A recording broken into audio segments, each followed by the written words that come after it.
यापूर्वी ही रेसिपी तुम्ही कधीच केली नसेल हे मी तुम्हाला खात्रीने सांगतेय। असे बटाटे चाळणीमध्ये ठेवून तर पहा, खूप कमालीची रेसिपी तयार होते। बरं, ही रेसिपी करायला अतिशय सोपी आहे आणि झटपट होणारी सुद्धा आहे। अवघ्या 20-1 मिनिटामध्ये तुमची ही रेसिपी बनून तयार होते। तर पहा, ही रेसिपी करण्यासाठी सगळ्यात आधी आपल्याला लागणार आहेत बटाटे। आता तुम्हाला किती क्वांटिटीमध्ये हा पदार्थ करायचा आहे ना, त्यानुसार तुम्हाला इथे बटाट्यांचं प्रमाण कमी जास्त करायचे। आता मी इथे ही 3 जणांसाठी रेसिपी करते। आपण 3 जणांच्या नाश्त्यासाठी करतोय, तर त्यानुसार मी इथे बटाटे घेतलेले आहेत। या सगळ्या बटाट्यांची आपल्याला अशा पद्धतीने साल काढायची आहे पहा। अगदी व्हिडिओत दाखवते ना त्या पद्धतीने आपण या बटाट्यांची साल काढून घेणार आहोत। आता हे बटाटे नवीन आहेत, पण तुमच्याकडे नवीन बटाटे असो किंवा जुने असो, या रेसिपीसाठी आपल्याला दोन्ही प्रकारचे बटाटे चालणार आहेत। तर पहा, अगदी याच पद्धतीने मी आता सगळ्या बटाट्यांची साल काढून घेते। जर बटाटा हिरवा असेल ना, तर तो भाग काढून टाकायचा आहे आणि मोड आलेले बटाटे घ्यायचे नाहीत। तर चला, आता या पद्धतीने मी आधी सगळ्या बटाट्यांची साल काढून घेणार आहे आणि मग तुम्हाला पुढची कृती दाखवणार आहे। रेसिपीसाठी साहित्य फार कमी लागतंय, अगदी कमीत कमी साहित्यात, घरच्या साहित्यात ही रेसिपी तयार होतीये आणि अतिशय पौष्टिक आहे लहान मुलांसाठी। सगळ्यात महत्त्वाचं, यामध्ये कोणताही पदार्थ असा नाही आहे किंवा कोणतीही आपण स्टेप अशी नाही करणार आहेत ज्यामुळे हा पदार्थ अनहेल्दी होईल। तर हा खूप हेल्दी पदार्थ आज मी तुमच्यासोबत शेअर करते। बटाट्यांच्या साल काढून झाली की बटाटे पाण्यामध्ये ठेवून देऊया, म्हणजे ते लाल पडणार नाहीत आणि तोपर्यंत पुढची कृती करून घेऊया। तर पहा, इथे मी आधी 1 वाटी गव्हाचं पीठ घेतलेलं आहे। यातलं काही पीठ मी यामध्ये टाकून घेते आणि थोडंसं शिल्लक ठेवणार आहे। आता एक गोष्ट लक्षात घ्या, तुम्हाला किती क्वांटिटीमध्ये हा पदार्थ करायचा आहे ना, त्यानुसार तुम्हाला हे पीठ लागणार आहे। आता इथे मी जे 4 बटाटे घेतलेत त्यासाठी हे पीठ पुरेसे आहे। यामध्ये मी चवीनुसार मीठ घालून घेतलं। त्यानंतरनं अगदी थोडीशी आहे ना आपल्याला यामध्ये मिरे पावडर घालायची आहे। जर तुमच्याकडे मिरे पावडर नसेल, पूर्णपणे स्किप केली तरी चालेल, किंवा मग हिरवी मिरची किंवा चिली फ्लेक्स असेल तर हिरवी मिरची अगदी बारीक चिरून घाला, किंवा मग थोडीशी चिली फ्लेक्स घातली तरीसुद्धा चालणार आहे। आता अगदी थोडं थोडं करून पाणी घालायचं यामध्ये आणि हे छान मळून घ्यायचे। तुम्ही फक्त मीठ टाकून हे गव्हाचं पीठ मळून घेतलं ना, जसं आपण चपात्यांसाठी मळतो तसं मळून घेतलं तरी नक्कीच चालणार आहे। तर पहा, इथे आता वरतून मी थोडंसं तेल लावून घेते आणि हे सर्व छान असं पुन्हा एकजीव करून घेते। आपल्याला आहे ना पीठ छान मळून घ्यायचं आहे, जसं आपण चपात्यांचं रोजचं पीठ मळतो ना, अगदी त्याच पद्धतीने हे पीठ मळायचं आहे। फार काही वेगळं नाही आहे, फक्त यामध्ये मिरे पावडर मी ॲड केलेली आहे, ज्यामुळे आपण जो पदार्थ बनवतोय तो चवीला जास्त छान लागेल। तर पहा, इथे आपलं पीठ मळून तयार झालेलं आहे। हे 5-10 मिनिटांसाठी साईडला ठेवून देऊया, तोपर्यंत पुढची कृती करून घेऊया। स्टेप बाय स्टेप गोष्टी दाखवते, म्हणजे तुमचाही वेळ वाचेल आणि या पद्धतीने फॉलो केलं ना की अगदी पटपट हा पदार्थ तयार होईल। आता आपलं पीठ भिजतंय ना, तोपर्यंत आपण पुढची कृती करून घेणार आहोत। तर पहा, इथे मी जे 4 बटाटे पाण्यात ठेवले होते ना, ते आता पाण्यातनं काढून घेतलेले आहेत आणि आता आपल्याला हे बटाटे किसून घ्यायचे आहेत। तर इथे मी ही लहान किसणी घेतलेली आहे। तुमच्याकडे जर मोठी किसणी असेल त्याने किसलेत ना तरीसुद्धा चालणार आहे, किंवा अशा पद्धतीने लहान किसणीने हा बटाटा किसून घेतलात ना तरीसुद्धा चालणार आहे। अगदी सहज असा बटाटा किसला जातो आणि कच्चाच बटाटा घ्यायचा आहे आपल्याला, बरं का, उकडून वगैरे घ्यायचा नाही आहे हा बटाटा। आपल्याला या रेसिपीसाठी कच्च्या बटाट्याचाच वापर करायचा आहे। आता इथे मी बटाटा वापरते, पण तुम्ही बटाट्यासोबतच कोबीसुद्धा वापरू शकता किंवा फ्लावरसुद्धा किसून वापरू शकता। सिमला मिरची अगदी बारीक चिरून घेऊ शकता, गाजर घेऊ शकता, किंवा जर कोणती पालेभाजी यामध्ये ॲड करायची असेल ना तर तीसुद्धा घेऊ शकता। आता आजचा हा पदार्थ मी फक्त बटाट्यांपासून दाखवते, पण तुम्हाला ज्या ज्या भाज्या यामध्ये ॲड करायच्यात किंवा ज्या तुमच्याकडे अवेलेबल आहेत त्या तुम्ही घालू शकता। अगदी पनीर वगैरे सुद्धा तुम्ही यामध्ये किसून घालू शकता। तर पहा, आता हा बटाटा संपूर्ण आपला किसून झालेला आहे। या बटाट्यामध्ये बऱ्यापैकी स्टार्च आहे पहा। तर आपल्याला बटाटा छान स्वच्छ पाण्याने धुवून घ्यायचा आहे। इथे मी 3 ते 4 पाण्याने हा बटाटा धुवून घेणार आहे। असं केल्यामुळे काय होईल, यातला संपूर्ण स्टार्च निघून जाईल। तर पहा, आता हे आधीचं भांडं थोडं लहान होतं ना, म्हणून मी या दुसऱ्या भांड्यामध्ये हा बटाटा काढून घेतलेला आहे। थोडंसं आता भांडं मोठं घ्यायचं, म्हणजे मग आपल्याला सगळ्या गोष्टी मिक्स करायला सोप्या जातील। व्हिडिओ इथपर्यंत पाहिला आहे। व्हिडिओ थोडा जरी आवडला असेल ना तर प्लीज व्हिडिओला एक लाईक नक्कीच करा। जर चॅनलवरती नवीन असाल आणि अजून सबस्क्राईब केलेलं नसेल तर प्लीज चॅनलला एक सबस्क्राईबसुद्धा करून घ्या आणि सोबतचं बेल आयकन प्रेस करा, जेणेकरून माझ्या व्हिडिओचं नोटिफिकेशन सगळ्यात आधी तुम्हाला मिळत राहील।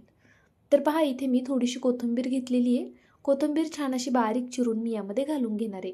तुम्ही कोथिंबीर सोबतच पालक वगैरे घालू शकता. तर अशा पद्धतीने मी इथे कोथिंबीर चिरून घेतली. त्यानंतर आता यामध्ये आपल्याला हिरवी मिरची ॲड करायची आहे. तर पहा हिरवी मिरची आहे ना शक्यतो अशी मध्यभागी एक कट मारून घेणार आहे मी असा मध्यभागी, ज्यामुळे काय होईल मिरची छान अशी बारीक चिरता येईल. तर एका मिरचीचे 4 भाग केलेले आहेत आपण आणि मग मिरची अगदी बारीक चिरून घेते आहे. असं केल्यामुळे ना मुलांच्या दाताखाली मिरची आली तरी फारशी तिखट लागणार नाही, कारण या पदार्थामध्ये ना आपल्याला मिरची निवडता येणार नाही आहे. तर चला आता मिरची तर छान बारीक चिरून घेतली. त्यानंतर ना आपण इथे लसूण असा ठेचून घेऊया आधी. लसूण ठेचल्यामुळे काय होतो ना तो छान बारीक चिरता येतो. जर तुम्हाला हवं असेल तर तुम्ही मिक्सरला ऑन ऑफ मोडवर लसूण फिरवून घेतला आणि बारीक करून घेतला ना तरीसुद्धा चालणार आहे. तर इथे आता ह्या लसणाच्या थोड्याच पाकळ्या आहेत, त्यामुळे मी अशा पद्धतीने आधी ठेचून घेतलेल्या आहेत. आता त्यानंतर ना हा एकत्रित धरून याला बारीक आपण चिरून घेऊया. तर पहा या पद्धतीने असा लसूण आपल्याला बारीक चिरून घ्यायचा आहे. तर इथे आपला हा संपूर्ण लसूणसुद्धा आता चिरून झालेला आहे. अगदी बेसिक साहित्य लागतं ते जर तुम्ही पाहिलं असेल तर. जे घरामध्ये तुमच्या अवेलेबल आहे त्या साहित्यांमध्ये तुम्ही हा पदार्थ करू शकता. पाहुणे आल्यावरती आवर्जून करा, त्यांनासुद्धा खूप जास्त आवडेल. आणि अजून एक गोष्ट, लहान मुलांचा हा सगळ्यात फेवरेट पदार्थ आहे, मोठ्यांचासुद्धा आहे. पण हा पदार्थ कधी तुम्ही बटाट्यापासून तयार केला नसेल, त्यामुळे आज मी तुम्हाला हा पदार्थ बटाट्यापासून दाखवते आहे. तर पहा आता हे सर्व जे चिरलेलं साहित्य होतं ते या बटाट्यामध्ये घालून घेतलं. इथे मी अर्धा चमचा जिरे पावडर घेतलेली आहे, ती घालून घेतली. त्यानंतरनं अर्ध्या चमच्यालाही कमी मिरे पावडर आहे. आपण हिरवी मिरची घातली आहे, ती तिखट होती त्यामुळे मी इथे मिरे पावडर कमी वापरली आहे. जर तुम्ही हिरवी मिरची वापरणार नसाल तर फक्त मिरे पावडर वापरली तरी चालेल. चवीनुसार मीठ घालायचे आणि हे सर्व एकजीव करून घ्यायचे. जर तुमच्याकडे मिरे पावडर नसेल ना तर फक्त तुम्ही हिरव्या मिरचीचा वापर करू शकता. बरं, आपल्या व्हिडिओमध्ये मी बऱ्याच वेळा असं खूप शांततेमध्ये सांगत असते. त्याचं कारण असं की मला माझ्या चॅनलवरती माहिती आहे की जास्त करून वयस्कर जे वृद्ध लोक आहेत ते सुद्धा माझा व्हिडिओ पाहतात आणि ते जास्त पाहतात, कारण ज्यांचं चॅनल आहे त्यांना समजतं की आपल्या चॅनलला कोणत्या वयोगटातले व्ह्यूज जास्त येतात ते. त्यामुळे मी शांततेत सांगण्याचा प्रयत्न करत असते, जेणेकरून सगळ्यांना हा व्हिडिओ ही रेसिपी व्यवस्थित समजत जाईल. तर चला आता हे सर्व छान मिक्स करून झालेलं आहे. आता आपल्याला जो पीठ आपण मळून ठेवलं होतं ना त्या पिठाचा गोळा घ्यायचा आहे, जसा चपातीसाठी घेतो, आणि कोरड्या पिठामध्ये असा बुडवून घ्यायचा. त्यानंतरनं ह्याची आपल्याला चपाती लाटायची. आता ही चपाती लाटत असताना आपण जी रेग्युलर चपाती लाटतो ना जशी पातळ, तशीच लाटायची. अगदीच कागदासारखी पातळ नाही आणि जाडही नाही. जशा रोजच्या आपल्या चपात्या असतात, पोळ्या असतात ना, अगदी त्या पद्धतीने ही चपाती मी इथे लाटून घेतलेली आहे. आता इथे एक वाटी घेतली आहे मी. या वाटीने ना अशा पुऱ्या पाडून घ्यायच्या आहेत आपल्याला. याच्या पहा अगदी या पद्धतीने अशा मी पुऱ्या पाडून घेते. तर आपल्याला पुरी आणि भाजी करायची आहे का, तर तसं अजिबात नाही आहे. आता मी इथे ना 3 पुऱ्या मला काढायच्या होत्या, तर आधी मी ह्या 2 साईडला करते आणि इथं थोडंसं लाटण्याने लाटून घेते, कारण हे मला थोडी ही साईड जाडसुद्धा आहे आणि यावरती ती वाटी बसत नाही आहे. तर असं आपण हे करून घेऊया. तर पहा इथे ही तिसरी पुरी आपली निघालेली आहे. आता ह्या पुऱ्या अशा पुऱ्या पाडल्यानंतरनं परत एकदा लाटून घ्यायच्या आहेत आपल्याला, कारण ह्याच्या ज्या किनारी आहेत ना त्या जाड झालेल्या असतात आणि मेन म्हणजे ह्याच्या ज्या किनारी आहेत त्या आपल्याला छान पातळ हव्या आहेत. त्यामुळे मी अशा किनारी ह्याच्या लाटून घेणार आहे. तर पहा अशा पद्धतीने आता ज्या दुसऱ्या 2 पुऱ्या आहेत त्याच्यासुद्धा लाटून घेऊया. तुम्हाला बघतानाच कळत असेल की पुरी थोडी जाड आहे.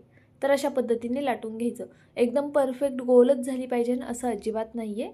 फक्त आपल्याला ह्याला जरा असा गोलाकार आकार हवा आहे, म्हणजे आपण जे पुढचे पदार्थ करणार ना ते छान असे आपल्याला आकार देता येतील. पहा असं मी ह्याच्या फक्त कडा लाटून घेते, मध्यभागी नाही लाटते, फक्त कडा लाटून घ्यायच्या आहेत.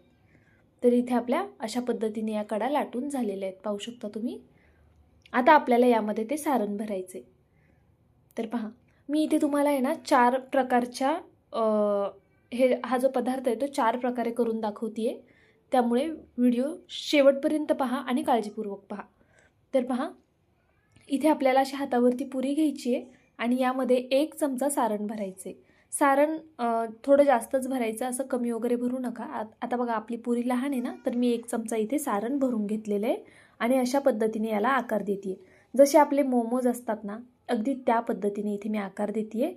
तुम्हाला मी 3 प्रकारे मोमोज दाखवणार आहे 3 प्रकारचे आकार देऊन, आणि एक चौथा जो आहे तो थोडा वेगळा दाखवणार आहे. तर पहा, अशा पद्धतीने आपण हे करून घेऊया. आता नॉर्मली बाहेर मोमोज जे मिळतात ते मैद्याचे असतात, आणि त्याचबरोबर तुम्ही इथे यामध्ये चिकनचं फिलिंगसुद्धा भरू शकता, किंवा पनीरचं फिलिंग भरू शकता, किंवा मग मिक्स व्हेजिटेबलचं सुद्धा फिलिंग इथे भरू शकता. पहा किती छान असा आकार देता आलेला आहे. मैद्यापेक्षा गव्हाचं पीठ कधीही पौष्टिक, त्यामुळे शक्यतो इथे गव्हाच्या पिठाचे आपल्याला मोमोज करून घ्यायचे आहेत. लहान मुलांना अशा प्रकारचे मोमोज खूप आवडतात. जर तुम्ही अशी बटाट्याची भाजी आणि चपाती दिली तर मुलं एवढे आवडीने खाणार नाहीत, पण अशा पद्धतीने जर मोमोज करून दिले ना तर ते नक्कीच आवडीने खातील. तर पहा, इथे मी दुसरा मोमोज दाखवते तुम्हाला. हा थोडा वेगळ्या पद्धतीने करते. तर या पद्धतीने सुद्धा तुम्ही इथे मोमोज करू शकता. अगदी सोपे आहेत. फक्त याला असे चिमटे घ्यायचे आहेत आपल्याला. पाहू शकता तुम्ही, याला फक्त प्लेट पाडायचे आहेत आपल्याला असे. तर इथे आपला हा मोमोज बनून तयार झालेला आहे. पहा, आहे की नाही अगदी बाहेरच्यासारखा. सोपे असतात खूप करायला. एकदा नक्की ट्राय करा. आणि जर तुम्हाला मैद्याचेच करायचे असतील ना तर गव्हाच्या पिठाऐवजी तुम्ही मैद्याचं पीठ वापरू शकता. सेम बाकी सर्व साहित्य सेम घ्यायचं, आणि हे मैद्याच्या पिठाचं सुद्धा तुम्ही करू शकता. आणि त्यातनं पण ना, ही जी मी बटाट्याची भाजी बनवली आहे ना त्याऐवजी तुम्ही पनीरची किंवा चिकन खात असाल, चिकनची जर घेतलीत ना तर जास्त छान लागेल. तर तुम्ही त्या पद्धतीने सुद्धा करून पाहू शकता. पण प्रत्येक वेळी घरामध्ये पनीर किंवा चिकन अवेलेबल असेलच असं नसतं, आणि मुलं आयत्या वेळी कधी असा हट्ट करतात ना की आम्हाला मोमोजच खायचे, तर त्यावेळी तुम्ही नक्कीच या पद्धतीने बनवून देऊ शकता. तर पहा, इथे मी 2 तुम्हाला दाखवलेले आहेत. आता हा तिसरा दाखवते. याला एकाच साईडने आपल्याला आधी प्लेट घ्यायच्या. त्या अशा एका साईडने प्लेट घेतल्या मी संपूर्ण, की त्यानंतर ह्याला गोल करून घ्यायचा अशा पद्धतीने. तर पहा, इथे हा सुद्धा मोमोज आपला बनून तयार झालेला आहे. अजून एक तिसरी आणि सगळ्यांना आवडेल अशी एक दाखवते मी. तर पहा, आता आपण हे आधी आहे ना जरा साईडला ठेवून देऊया. अप्रतिम झालेले आहेत. पाहू शकता तुम्ही, दिसायला खूप सुंदर दिसतात ते, आणि मेन म्हणजे गव्हाच्या पिठाचे आहेत. तर इथे पहा, मी एक पुरी घेतलेली आहे. आता यावरती आहे ना आपण असं सारण ठेवून घेऊया. आता हे बाकीच्या मोमोजचे आकार जर तुम्हाला द्यायला अवघड जात असेल ना तर सगळ्यांचा फेवरेट आणि सोप्पा आकार तो देऊ शकता. म्हणजेच आपण जसं गणपती बाप्पांसाठी मोदक करतो ना, अगदी तसा मोदकाचा आकारसुद्धा तुम्ही याला देऊ शकता. फक्त मुलांना छान वाटावं म्हणून मग आपण मोमोजचा आकार देत होतो. पण जर तुम्हाला मोमोजचा आकार द्यायला नसेल जमत तर अशा पद्धतीने तुम्ही याला मोदकसुद्धा बनवू शकता. तर पहा, अशा पद्धतीने करायचं आहे आपल्याला. आणि आता इथे ना काय झालं आहे, जे भाजीला पाणी सुटलेलं आहे ना ते माझ्या हाताला लागलेलं आहे. तुम्हाला इथे दिसत असेल वरतून ह्याला शाईन आलेली आहे, म्हणजे ते पाणी हाताला लागलेलं आहे. त्यामुळे हे वरचं जे आहे ना कवच ते चिटकत नव्हतं एकमेकांना. तर थोडंसं कोरडं पीठ घेऊन इथे मी हे आता चिटकवून घेणार आहे अशा पद्धतीने. आणि शक्यतो काळजी घ्यायची की हे भाजीचं जे पाणी आहे ना, जिथे आपण मोमोजच्या प्लेट घेणार आहे ना तिथे लागलं नाही पाहिजे. तर पहा, या पद्धतीने आपण हे व्यवस्थित असं बंद करून घेऊया. इथे मोदकाचं थोडंसं आलं की त्याला पाणी लागल्यामुळे ना ते बंदच होत नव्हतं.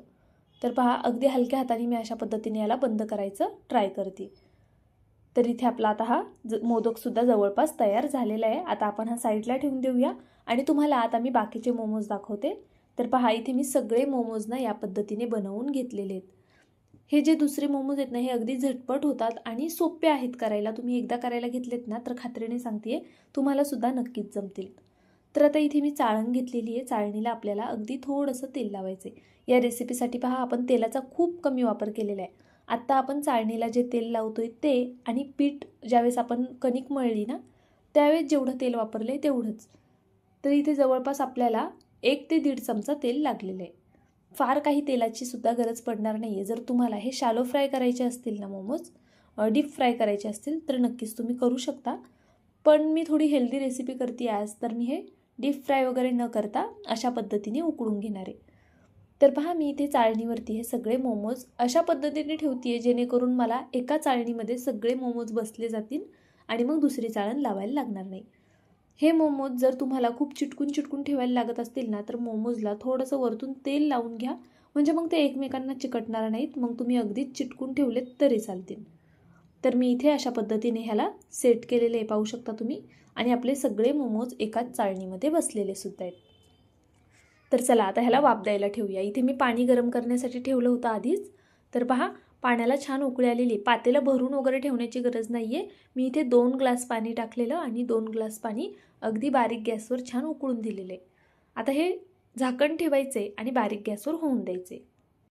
तर पहा, जवळपास एक 10 ते 12 मिनटं झालेली आहेत. हे आपण गव्हाच्या पिठाचं करतोय, आतमधला बटाटा कच्चा आहे, त्यामुळे हे व्यवस्थित होऊन द्यायचे. ह्याला वेळ लागणार थोडासा शिजायला. मी इथे मीडियम फ्लेम केली होती. एक 5 मिनटं आधी बारीक गॅसवर ठेवले, त्यानंतरनं मीडियम फ्लेमवरती पुढचे 5 ते 7 मिनटं ठेवलेले. आता हे मोमोज परफेक्ट असे शिजलेले आहेत. आता हे आपण एक एक करून काढून घेऊया. ते शिजलेलं कसं ओळखायचं? वरचं जे मी पीठ आता तोडून बघितलं ना, तर ते जर हाताला चिटकत असेल, असं चिकट लागत असेल, तर मोमोज कच्चे आहेत. आणि जर ते व्यवस्थित असे तुटले गेले तर हे मोमोज परफेक्ट असे झालेले आहेत असं म्हणू शकता. तर पहा, आता इथे माझ्याकडे ऑलरेडी चटणी केलेली होती.